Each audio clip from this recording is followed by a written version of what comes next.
Welcome to Easy Learning. Exercise number 117. Please send a messenger to the passenger office and ask if there is any danger of the train being late at Macclesfield.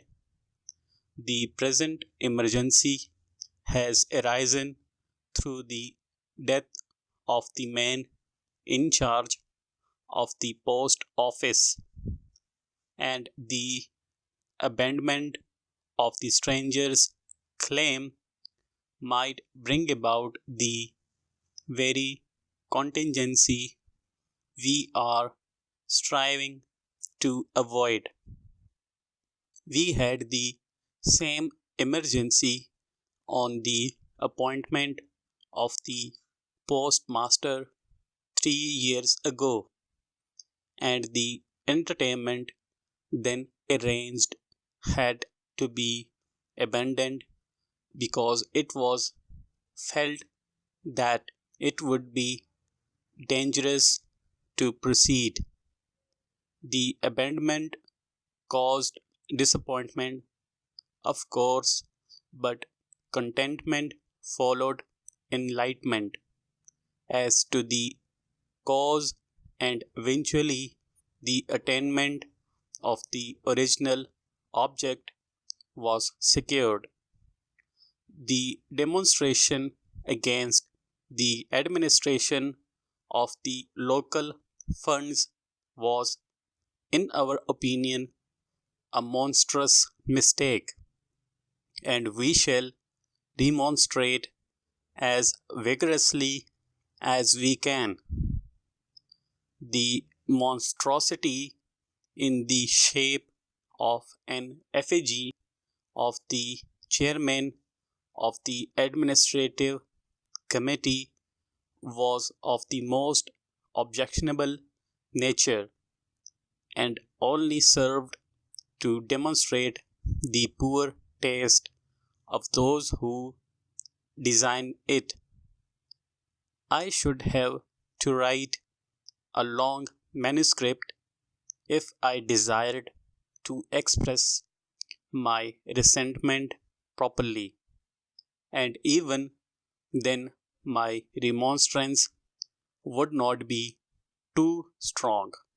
I should like to assist in the administration of personal punishment upon the men at the head of this monstrous business. It is pleasant to know that no one from the ministry was concerned in the matter. As to the architect's project for the alteration of the club premises, I rather suspect that his idea of the architectural possibilities is imperfect and incorrect. With great respect to him because of the imperfection of my acquaintance with architecture, I respectfully suggest that he should take counsel with someone whose architectural ability would entitle him to express an opinion. I quite expect the architect will consider me disrespectful, and I am upset at the prospect of a disagreement with him. My object is to secure an inspection of the premises as they are, and I believe that unexpected and indeed unsuspended possibilities may develop as a result. There can be no disrespect in suggesting that a retrospective view of the case, so as to secure a proper perspective, should be undertaken. This is exactly what I suggested some time ago, but it was considered an interference with the administration and no steps were taken. Full stop.